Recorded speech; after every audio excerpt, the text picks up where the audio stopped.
Pitch blackness. There was nothing in the darkness. I was falling. I couldn't stop. My thoughts are centered around a single thought. Am I dying? I was falling. I couldn't stop. I couldn't yell, scream, or move. I was falling. I couldn't stop. There was nothing I could do about it. My thoughts blanked out. My breath caught in my throat. Will this ever end? I was falling. I couldn't stop. It feels like hours since I've started. How far have I fallen? 5 feet? 10 yards? 15 miles? I was falling. I couldn't stop. My limbs feel frozen and immobile. My throat burns, although I am unable to scream or yell out. My eyes are watering, but I cannot close them. I was falling. I couldn't stop. I tell myself this isn't going to stop, and it is time for me to end. I was falling. I couldn't stop.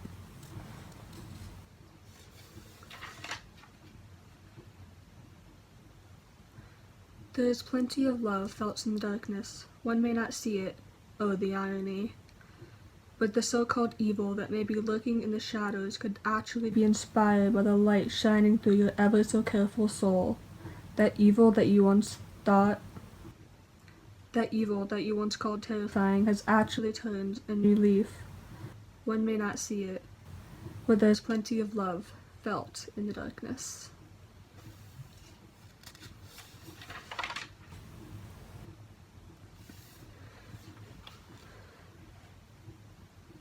Let's go to the beach. It'll be fun, he said. So, we went. But fun isn't a word I'd use to describe the time spent. I shouldn't have let him go in alone. The waves were rough and the tide was high. He went under once. He didn't come back up. I was devastated. He didn't even know that I was carrying his child. 10 years came and went. I had a 10-year-old son. Let's go to the beach. It'll be fun, he said. This time I was hesitant. But still, we went. I wouldn't let him go in alone. I refused to make the same mistake twice, so I went with him. The waves were rough and the tide was high. I see my son's head go under the water. I react quickly. Hell, that's my son. I didn't want the same thing to happen to him. I pulled him up and out of the frightening sea. Let's go to the beach. It'll be fun, he said. We never went back.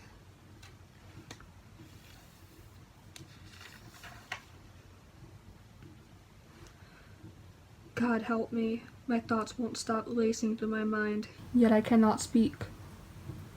Even if I tried to speak any words, I know they'd just get caught in my throat as I gasp for air. But breathing is the last thing that's on my mind. I try to get the bad thoughts out of my head, but they won't go away. They're contaminating my mind of things I wish weren't true. But they were. Every single one. They've won.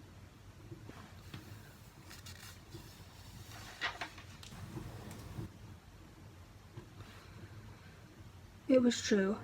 All the things they told me. They've said many things, but a few stuck out like a sore thumb. Worthless. Stupid. A waste of space. Why are you still breathing? No one noticed my pain. No one seemed to care. I didn't want anyone to worry, so I smiled. I'm fine with the words I'd say, but I was far from it. So here I stand on the edge of a cliff, staring out at the glorious yet mysterious ocean below. All these thoughts stay boiling inside my mind as I make my final decision. With one glance at the moon shining brightly above me in the dark, starless sky, I know my time has come. Now I'm falling, taking in my final breaths. I smile to myself as I finally feel myself go under. Drowning, a perfect way to go for someone like me. My heavy eyelids close themselves. I breathe out, going only deeper. My thoughts finally quiet down. Only one word remains inside my cruel, messed up mind. Goodbye.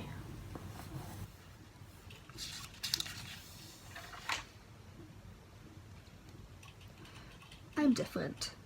Most girls like frilly dresses and wearing makeup. I like band tees and skinny jeans. I'm looked down upon because I'm not like anyone else. They say I'm a hipster for going against the norm. It's not like I mean to.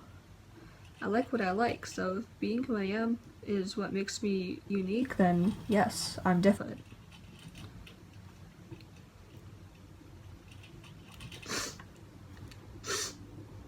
Dear best friend, I wish I would have told you this while I was breathing, but I couldn't handle your possible reaction. You might have hated me, and so I took the few steps that would end me. So I could be out of your life forever and end my endless pain. But there's something that I wish I could have said to you while I was still breathing. I was never okay with being just your friend. Every time you told me you're like a sister was more stab wounds in my forever broken heart. But you gave your heart and soul to someone who I knew was using you. I watched as she ripped out your heart and shredded it. You never realized. You were too far in. I couldn't bear seeing your pain. So I said nothing, because seeing you in pain would only add fuel to my own. I don't just love you. I'm in love with you. Well, I was. Because now I'm dead, and we'll never know how far we could have gone. Thank you for the memories. Sincerely, your dead best friend.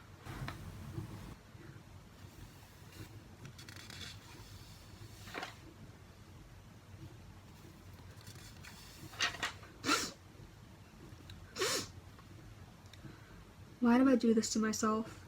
How can I be so blind? Why can't I just be happy? Don't I deserve happiness?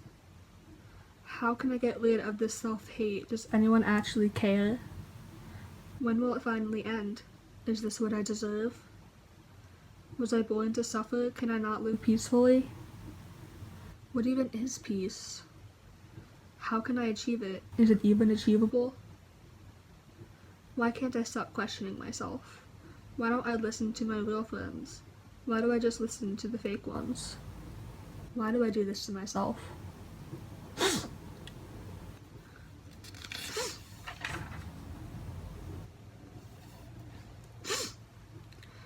Get out of bed, put on a smile, push away the cloud, hopefully it'll last a while. Go on, get dressed. No, don't wear that, it'll make you frown. Eat some food, then eat some more. It's time for school, walk out the door. Don't listen to the bullies, they'll only bring you down. The harsh words from the cruel mouths will force you to pout, so don't pay attention. Walk right past them like you don't care. Don't you dare cry, put the smile back on your face and remember those words, because they will always help you in the long run, when you want to frown, scream and shout. But don't. Because it's not worth it. Those two simple words that you need to remember in the back of your mind, they were always there, you've just forgotten them. So smile, and be happy.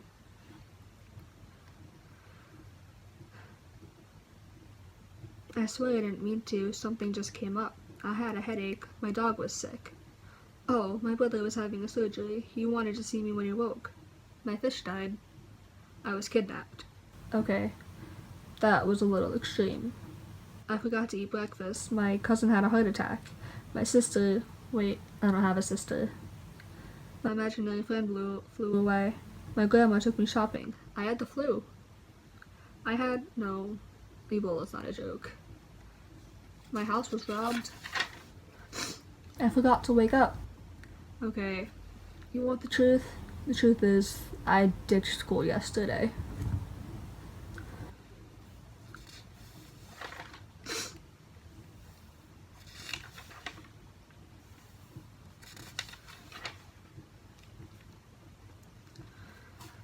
They're twins. One is dark and she creeps up on you throughout the years until she controls you entirely. The other is more forceful. She leaps out at you when you least expect it. She makes you cower and tremble when the both of them coincide with each other. They leave you breathless, unable to leave your room, let alone your house. They laugh at your discomfort. They push you towards your breaking point. They say if you smile, everything will be okay. and they'll go away. They're lying.